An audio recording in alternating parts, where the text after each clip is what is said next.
We do not worship the Christian God. We honor our ancestors as our divine source. When asked who created them, we should point back to our lineage, parents, grandparents, and so on. This direct, lived connection gives us certainty. It doesn't require a leap of faith. If I had begun by saying, your gods are the Anunnaki, or your scriptures record extraterrestrial visitors, most would reject me outright. They needed first to hear what they already believed, to build trust, and only then were they ready to consider a broader, evidence-based view. Religion often invokes fear when its teachings are challenged. If someone cannot separate the message from their emotions, I respect their right to remain within their faith.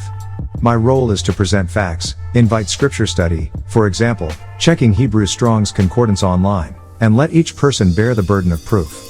True knowledge dispels ignorance. Fear is just a reaction to the unknown. The Bible itself uses multiple divine names, Elohim, plural, El Shaddai, Adonai, Yahweh, etc., and describes a heavenly council in which God, Elohim, presides alongside other divine beings, Psalm 82.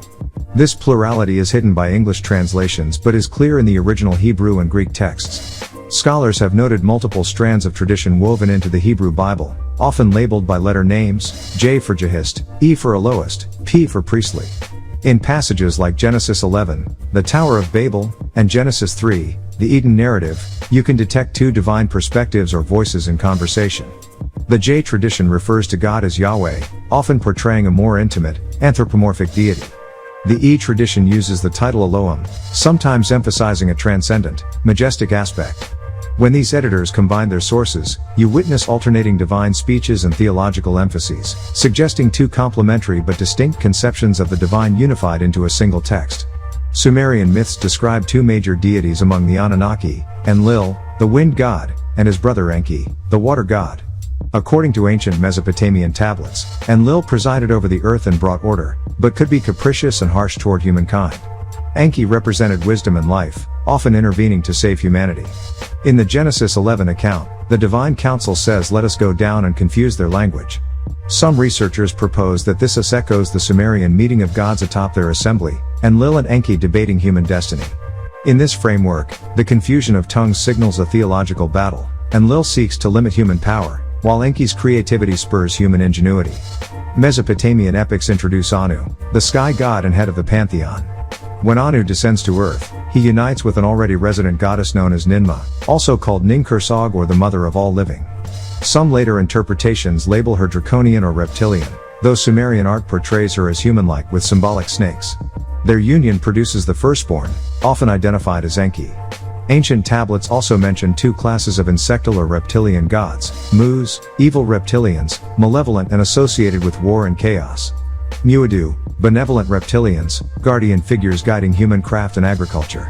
Enki is aligned with the Muadu type, teaching humans arts and sciences, hence his positive role in myths and possible connection to later Hebrew traditions praising wisdom. Genesis 6:1-4 speaks of the sons of God mating with human women, producing the Nephilim, often translated as giants. The Book of Enoch, 1 Enoch 7:1-14, expands this into a cautionary tale. Those offspring devoured human flesh and taught forbidden arts.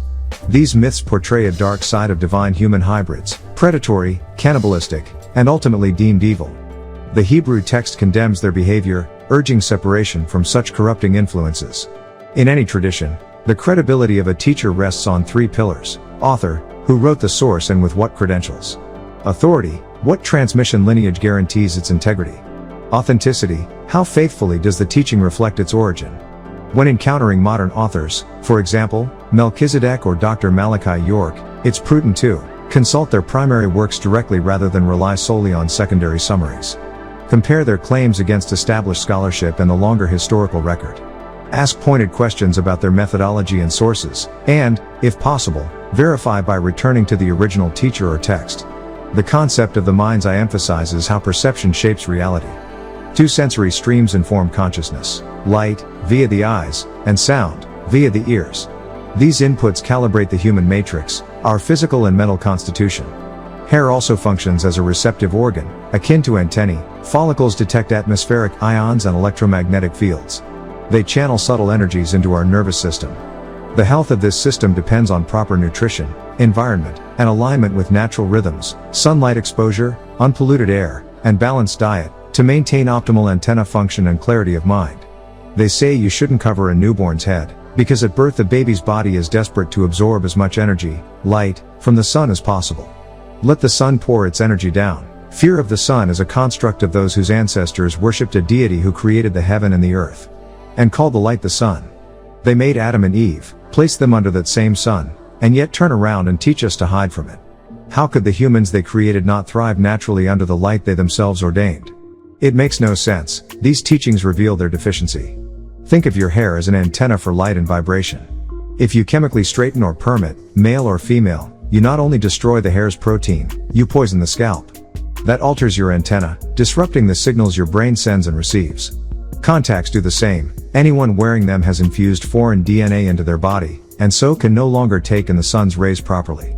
When you're born with kinky hair, that's your natural antenna, your true identity. To tamper with it is to step outside of nature itself. The same goes for skin. In parts of Africa, the propaganda of white supremacy has been so strong that governments had to outlaw skin bleaching creams. People literally bleach their own children to fit a foreign ideal. In hating their natural color, they weaken their DNA and pass on mental and physical sickness. All of this ties back to vibration, sound and light as energy.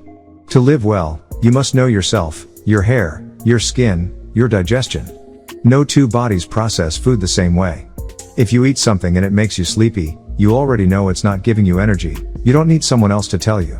Our master teacher said, study your organs, study your body, study your sleeping patterns. He refused to write a book of do's and don'ts about diet, because we never listen. We ask, he answers, and we still won't follow.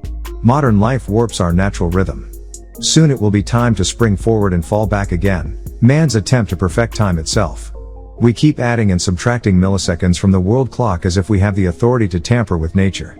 But it's precisely this, our biomatrix thrown off by artificial schedules, that leaves us exhausted, sleep deprived, and far from our natural state. Regarding alchemy and monatomic elements, be cautious. The elixir of life, also called liquid gold or monoatomic gold, is a high-spin state form of elements like gold, ruthenium, or einsteinium. In this state, they can interact with our DNA. Ruthenium, for example, can rewrite so-called junk DNA. Scientists are indeed cracking the human genome, seeking cures for death itself, presenting the promise of eternal life on Earth, but at what cost? Will eternal life here prevent us from transcending? Monoatomic gold doesn't behave like elemental gold on the periodic table. It exists in an exotic state with negative gravitational attraction, capable of imploding rather than exploding, what we call the popcorn effect. It can bend space-time itself, hinting at time travel and the physics behind our legends of angels and extraterrestrials. That's why ancient scrolls speak of a sacred ash and dimensional links, and why quantum physics so often feels like religion. As our master teacher taught, we're in a dimensional shift. Technology and extraterrestrial involvement are accelerating human consciousness, preparing us for a leap we couldn't have imagined a century ago. Today's beam me up is Skype and holograms. We advance so fast that by the time you buy the newest phone, it's already obsolete. That rush is no accident. It's part of a grand design to evolve our brains before the next transition, and to weed out those who only believe without proof. When you hear claims, the master is in prison, they've rewritten history, test them by experience, evidence, and reason. Our teacher gave us a formula to distinguish belief from truth. Those who stand beside him, who have sweat equity in this movement, driving people to airports, memorizing verse after verse, know firsthand what is real. They understand his unique style, always offering something new that no one else teaches. Give credit to those sisters and brothers who carry that living knowledge, who return from visits filled with revelations, because they, too, bear witness to what cannot be taught in books alone. You don't need 6 hours straight to absorb knowledge, just the right prompts. Our master teacher warned us, in 93 and 9, that we'd need to learn to intake wisdom mouth to ear. That's why we practice attentive listening and deliberate study, so every teaching, every nuance, embeds itself in our minds. Whether in person, from the Black Book, the Holy Tablet, Patarak, or recordings, the voice of many waters speaks to us directly. If you doubt the source, I challenge you to read the original texts, Patarak, the facts, and listen for yourself. If that resonance doesn't awaken truth within you, the choice remains yours. Some who spread rumors once sat at the master's feet themselves. I won't engage in counter-slander or name names, but we all saw what happened. Those same voices now cast out and disguise their identity online. Yet our teacher foresaw such trials. If you seek fault, you'll always find it, and reminded us that many loyal souls had yet to arrive. Faithful persistence, not hollow claims, reveals true allegiance. The master teacher describes in actual fact number 16, birth of religion, that secret brotherhoods, Pahanudu's priests and Fataru's priestesses, guarded ancient arts. Their legacy evolved. Priests became Levites, later monks and nuns, then the Rosicrucian orders, and ultimately the Masonic lodges. Europeans learned fragments but never the true alchemy of the black arts. True mastery lies not in hidden buildings but in preserved secrets passed down by those initiated. Our ancestors live in us through DNA's vibrational resonance, Einstein's spooky action at a distance. Particles of identical frequency remain linked across any span without physical connection, just as tuning forks resonate in sympathy. Likewise, our genetic code vibrates in harmony with our forebears, binding us across dimensions. Though their physical forms decay, their souls persist, some on higher planes, others lingering unseen here. Energy cannot be destroyed, only transformed, so we and our ancestors remain forever entwined. In 1943, the so-called Philadelphia experiment demonstrated action at a distance by displacing a ship, and the minds of those aboard, through time. One participant, fresh from his wedding, remained emotionally anchored to that moment. His intense attachment acted like a magnetic pull, dragging him back to 1943. Similarly, powerful desires or unresolved attachments in our ancestors can trap their consciousness in abeyance, preventing them from ascending. These trapped entities often manifest as discordant voices or negative influences around us. To distinguish helpful guidance from harmful interference, notice whether a voice consistently leads you toward your highest good. Practices such as focused concentration, deep relaxation, and TM meditation help you remember your central point of awareness, reconnect with your one voice, and free those still held back by emotional bonds. Upon death, the soul first feels a lift, then a sliding away from the physical body. If one's vibration is high enough, loved ones may perceive this transition as a misty presence. As the soul detaches, it encounters a choice, to remain tethered or to move on. Choosing to progress, it transforms into an ethereal body, free of pain, need, heat, cold, regret, or desire, embodying pure love. For the first 30 days after death, the soul may visit and watch over loved ones. By 60 days, it completes its rebirth into higher etheric spheres, 7th through 9th ethers. Those whose lives were dominated by lust, drugs, violence, envy, or other toxins follow a markedly different, more arduous journey, one best avoided. The teachings emphasize both tones, vibrational frequency, and rhythm, pattern vibration, as fundamental laws. Tones refers to pitch and frequency, much like a dog whistle emits sound beyond our ordinary hearing, while rhythm structures those vibrations into patterns.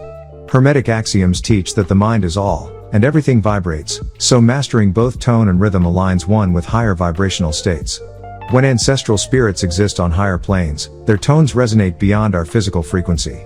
Further study, such as in the Sacred Wisdom of Tahuti, elaborates how to refine your vocalizations and rhythms to reconnect with those higher vibrations. Popular hits often mimic the human heartbeat, accelerating or slowing to evoke emotional resonance. Those seemingly out of touch with this effect lack rhythm because they lack a soul connection. Genuine soul music, as exemplified by James Brown, compels movement and uplift by tapping into deep vibrational energies. Today's youth are targeted through music and food to dull that connection. In verse 65 of the doctrine, it is noted that music, and its inherent vibrations, serves as a comforting spirit, binding listeners to a shared energetic core.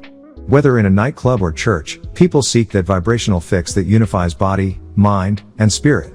Black people naturally infuse soul into every form of music or religion they embrace, whether in the Catholic Church, the School of Islam, or any other tradition. Removing music from black church services would leave them lifeless, because soul is at the core of our expression. Other genres often rely on mechanical repetition, looped beats, electronic sounds, and synthetic instruments, which strip away genuine emotion. When you listen to music that vibrates on an unnatural mode, you disconnect from your own soul. It's healthier to turn it off. When artists call themselves the Pied Piper of R&B, they admit they're leading young fans, and their souls, into unfamiliar territory. Some non-black dancers learned rhythm the way aerobics instructors teach choreography, by counting 1, 2, 3 and memorizing steps. That's a mechanical approach. Black people feel rhythm instinctively. It's in our blood. It took other groups decades to catch up to the natural flow we've always had. We operate on 3 levels of consciousness: conscious, subconscious, and superconscious, and all 3 work simultaneously. Dreams are simply the mind processing recent memories, usually from the last 48 to 72 hours, in symbolic form. You can pinch yourself in a dream, you can fly or fall, and the experience feels real until you wake up. Writing your dreams down helps you see how much they reflect recent events rather than hidden truths. Ultimately, both dreams and waking life are real experiences of your own mind. Distinguishing them is a matter of perspective and awareness. Just as Native American chiefs prepared for ceremonies by fortifying their spirits, we must practice psychic self-defense, recognizing and overcoming fears that manifest in dreams or daily life. Thought attracts its own reality. Fear of snakes can summon snakes in your dreams. Every relationship, environment, or social circle carries its own sympathetic resonance. We resonate with the people and sounds around us, changing our vibration. Be mindful of whom and what you expose yourself to, because those tones shape your own frequency.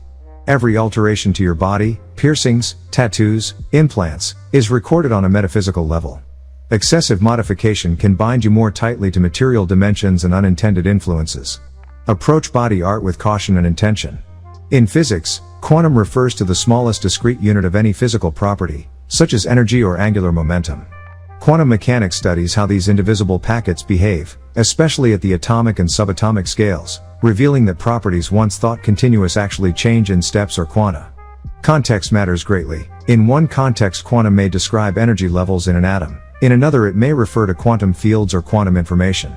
Always check the precise definition being used in your textbook or article. Most reported alien vehicles appear to rely on principles quite unlike our aerodynamics-based flight. They harness the Earth's magnetic field and gravity, converting that free energy into thrust. Many crafts seem to rotate a central core or ring, similar to a high-speed flywheel, which generates a localized distortion of space or gravity. In space, where there is no atmosphere to provide lift, they switch to pure electromagnetic or gravitational manipulation rather than wings or jet thrust. Earth itself is a living, rotating body whose spin generates gravity and maintains an immense natural energy grid. The spinning iron core and crustal minerals create geomagnetic fields, and concentrations of conductive materials in the crust form free energy nodes. Pyramids and other ancient sites were built atop these nodes to tap this inexhaustible supply. Because the grid is continually replenished by Earth's rotation and inner heat, drawing energy from it does not noticeably diminish the planet's overall charge. Ancient interstellar travelers constructed pyramidal charging stations on many worlds to harvest local energy. Earth is particularly prized because its crustal composition yields exceptionally strong and accessible energy nodes. Its axial tilt and rotation rate produce a robust, stable magnetic field, ideal for high-capacity energy draws, and during long interstellar voyages, ships use Earth as a critical refueling stop between lanes of travel, much like motorists rely on strategically placed gas stations. Egyptian and Mesoamerican pyramids share similar forms because both are fundamentally energy-harvesting structures tuned to the planet's magnetic field and built around the properties of silicon dioxide crystals. The pyramid's angles align with the molecular geometry of quartz, allowing it to act as a quantum converter that traps and stores light and electromagnetic information. Interstellar architects, whether operating in the Nile Valley or the Yucatan, use the same scientific principles, adapting local materials and orientations to create nodes on the global energy grid.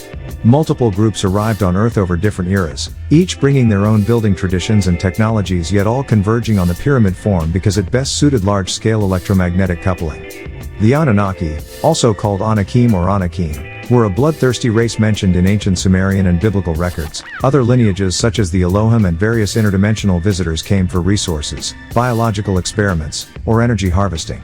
In these teachings, the Anunnaki are depicted not as benevolent creators but as flesh-eating, bloodthirsty extraterrestrials who harvested humans for biological experiments and as a food source, enslaved early civilizations with demands for animal and human sacrifices, and used titles like Elohim or Yahweh in ancient texts, leading humanity to worship them unknowingly. Their legacy is woven through the Bible, the Quran, and many mythologies, revealing that gods were actually alien overlords. By adopting the ways of this world, you begin to mirror its characteristics. The genes of the Caucasian will rise to dominance in you while the genes of the natural man are suppressed. The master teacher isn't prescribing dogma but rather offering guidance. You live by WAP, wisdom, art, and practice. You choose what to eat, how to live, what to study. He provides the pathway to salvation, through living, studying, and practicing these principles, but you must walk it yourself. He's called the Savior not because he'll carry everyone over the finish line, but because he has supplied the means for deliverance. In today's society, everything, from our clothes and cars to our homes and entertainment, is white, that is, Caucasian, culture. We consume their money, their television, their lifestyles. This is why there's such opposition to teachings like those of Dr. York, Pa Nabab Yanun, They threaten the status quo by showing how to build rich, self-determined civilizations rather than ghettos. One simple strategy is communal living, which enables communities to control what enters and exits their environment. If you live in a typical apartment complex, the influences of the dominant culture seep through walls, into your subconscious via sight, sound, smell, altering decision-making processes even if you consciously reject them. Yet many profess hatred of the white man's system while still consuming his products, alcohol, cigarettes, drugs, television, acting out the very behaviors they decry. The master teachers point to Genesis 1:26, "Let us make man in our image, after our likeness," and teach that modern cinema works on the same principle. Millions of motion pictures loaded with subliminal messages shape us to live in the image of the beast man. To counteract this, the solution is again WAP. Live it, take it in, practice it, teach it, and spread it. WAP embodies a culture complete with its own language, dress, diet, practices, and rituals. The master teacher reveals these truths but remains constrained by his position, which is why we must fight for his freedom, for his liberation is our liberation. The propulsion system described in Mission Earth, page 91 to 92, explains how spacecraft harness Earth's own magnetic field. Earth acts like a giant bar magnet, with a negative north end and a positive south end. By stripping electrons from atoms, monopolarization, and amplifying nuclear pressure, one creates an artificial gravity field. When this ship-generated field is aligned against Earth's natural magnetism, the two fields cancel and the craft is repelled, much like two like-poled magnets pushing away from each other, allowing the vessel to lift off. When master teacher takes students into different schools, they must fully immerse themselves. Studying Islam, for instance, requires praying, dressing, and eating as a Muslim. In the same way, learning Christianity or Hebrew heritage demands full participation in those traditions. It isn't enough to read the Quran, Bible, or Torah. The student lives the life, thereby gaining a deeper, scientific, and clear vision of the text. The term Anunnaki is not an ethnic label but a title meaning those who came down to Earth. These beings have various forms, some gray, some reptilian, some draconian, and they interbred with humanoid races on Earth to incarnate here. Those offspring carried mixed genetics, which shaped our complexion and lineage. Over time, different Anunnaki factions, some enslaving, some guiding toward the divine, created covenants with human groups. When the first covenant was lost, a new one was established. Enki himself was of mixed heritage, part draconian and part another serpent-based race, so he was not full Anunnaki by birth. Various Anunnaki migrations and conflicts gave rise to the ancient civilizations and species we study today. Refraining from eating animal flesh doesn't make one a bad person. Just as it would be wrong for a lion to view you as a sandwich, taking another life for sustenance is violent. Recognizing that every creature has its own life and purpose encourages compassion and respect, whether it's a chicken, a fish, or any other being. The story of Jesus Christ parallels much older myths. Christianity borrows from Hindu lore, particularly the Avatar Krishna, an incarnation of Vishnu who became flesh much like the Christian word made flesh. Early church councils even adopted the term Christos, Anointed One, to link Jesus with these pre-existing traditions. Similar parallels appear in Egyptian and Babylonian mythologies. Each culture adapted a solar messiah narrative from its neighbors, customizing it, for example, the Quran, the Bible, the Torah, to reach different peoples, Arabs, Romans, Jews, while preserving the core theme of divine incarnation and renewal. Yahweh, too, is tied to the Anunnaki. In the Hebrew tabernacle, sacrifices were made in the Holy of Holies, accessible only to the high priest, behind layers of veils. These rituals, embedded with reptilian symbolism, concealed the true nature of the deities worshipped. The name Yahweh itself derives from Babylonian roots meaning good and evil, reflecting the dualistic power struggles among Anunnaki factions. The biblical tales of Cain and Abel, Esau and Jacob, and the blood offering decrees in Leviticus are all echoes of ancient Anunnaki dynastic conflicts, warred out on the human stage. During the lunar cycle, the master reincarnates every 2,500 years to teach us how to break the spell of bondage. During the sun cycle, he returns for 6,000 years to guide us back to our divine nature. Even if the master goes underground to avoid persecution, his presence persists, his teachings carry on, preparing humanity for liberation at each turn of the cosmic cycle. The doctrine you received during the moon cycle and the doctrine of the hereafter are fundamentally the same teaching, but presented at two different levels. In the lesser mysteries, moon cycle, Pop gave you a religious, ritualized formula, almost like a spell, to break the old belief system. Once you began to question and seek facts, he then revealed the higher mysteries, sun cycle, the true knowledge found in the books, the master secrets, and the actual facts. After the first moon cycle, roughly 12,000 years ago, the Ancient Ones went underground and opened Egypt's borders, ushering in the rule of the Caucasian race, because that cycle had run its course. Egypt never again reached the wealth and prosperity it enjoyed under Khufu of the 4th dynasty, even in Ramses II's era. As the cycles turned, Egypt's rulers shifted from pharaohs to priests, imams, and ministers of the moon cycle. When nature determined that the 24,000 to 25,000 year cycle was completing, it prepared a messenger in advance, arriving around the late 19th, early 20th century, to ease the transition back into the sun cycle. There are two distinct six-ether races, one native to Earth, diminished by mixing with lower life forms and thus unable to survive the next dimensional shift, and another that remained pure and retains the vibrational power to transition onward. The earthbound Adamite race fell by interbreeding with beasts, losing their juice, whereas the pure race, Mongolo, Jav, Otto, still ascends through the dimensional shifts. Anu, the divine, doesn't automatically intervene in our everyday misfortunes because the purpose of our trials is to learn to reconnect, to call upon the divine and do our part. In the Masters era, miracles and healings occurred when people genuinely followed the culture and community regulations, not merely the religious overlay. When illness couldn't be cured by medicine or healthy living alone, the Master would manifest sacred ash from the mother plane, Met, to heal. Today, we're taught self-healing rites, like rubbing cinnamon and honey together in your hands over a lit blue candle while focusing on the ailment, to engage our own work alongside divine aid.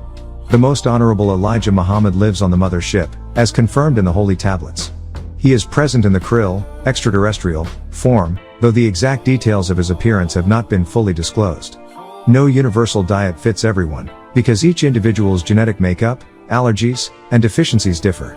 However, we know, 1. Drink plenty of water, 2. Favor a plant-based, vegetarian diet whenever possible, 3. Eat foods native to your lineage's environment. Africans in America should include native African produce. 4. Be wary of tainted, genetically modified, or allergenic foods. Do your own due diligence. And 5. Use supplements like vitamin B and perform daily self-examinations, inclination, to understand what nourishes or harms your unique body. True mind power, and the ability to manifest healing, prevent disease, or avert disaster, comes from knowing yourself inside out and outside in. Study how your environment, diet, and mental state affect your vibration. By aligning your name, your personal tone, and your daily practices with nature's laws, you unlock the latent powers that are inherently part of your being. Every sound or name you utter carries a specific vibration, or tone, that resonates with the spirit of every being who shares that same tone, living or dead. When you use a tone or name historically linked to a particular people, for example, the Arabic name of the Jews, the Greek or Roman names for Christians, you inadvertently open a portal for those ancestral spirit forces to respond. By contrast, when we speak in NWPU, the ancient language revealed by our master teacher, we employ unique tones that no other lineage can trigger. This both protects us and ensures that only our own ancestors answer our calls. Drawing from the Pa-Ut, all expanded text, beginning at verse 37, creation unfolds through progressively complex tonal energy systems. The All, omniverse, is infinite, motionless space encompassing everything. The multiverse emerges from the All and includes all things in motion and growth. The triverse arises when elements of the multiverse interact to create places. The dualverse splits the triverse into opposites, yielding opposing realms, and the universe is a single point of space, time, and matter arising from the dualverse. Each level corresponds to a specific tone revealed through NWPU. Tuning to that tone grants access to its powers and beings.